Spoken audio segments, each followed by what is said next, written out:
Ironclad is it's an action-adventure film set in the 13th century. It's set against the backdrop of the signing of the Magna Carta and King John, and it's basically about the siege of a castle. It's probably best described as a medieval Magnificent Seven or a medieval Seven Samurai.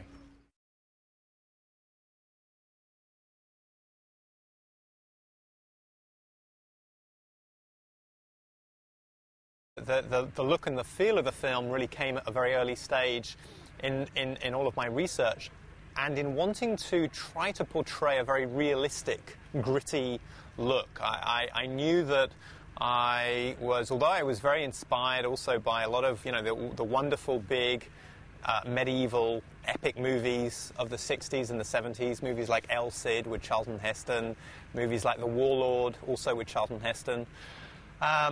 I wanted Ironclad to be a much more contemporary, modern film, and to have a very gritty, real, brutal look. I mean, the 13th century, what fascinated me about it, not just the main historical events that we see in the film, but what I also found fascinating was just how hard and brutal and tough it really must have been to be in that period.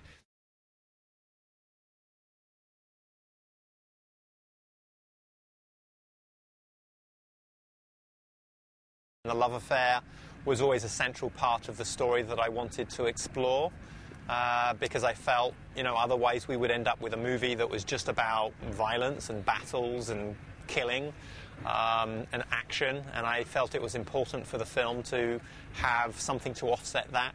So the romance, the love story was always an important part of the film, and she really brings the soul. I think, as a character, Isabel brings the soul, the sort of central spirit of the film, which was also very important, to sort of offset all the battle and the fighting and the action with a real heart at the center of it.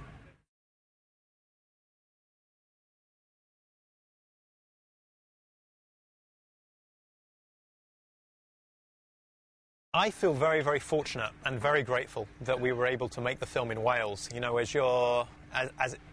a filmmaker today, making a large independent movie, I had often expected that we might end up making this film not in England or Wales, but not in the UK, but in somewhere else, in Hungary or Luxembourg or Germany.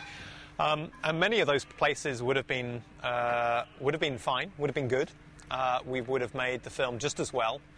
But what I loved about making the film in Wales was the countryside in Wales, and the weather is amazing. I mean, the countryside really lended itself to the film perfectly. We used a lot of locations in and around the Brecon Beacons, which is a spectacular landscape, a very old-looking landscape. And also a lot of the countryside, the rolling hills, the green meadows and pastures and the woodlands of an area called Monmouthshire, which is incredibly beautiful, and I didn't know very well before I made the film and before I went there.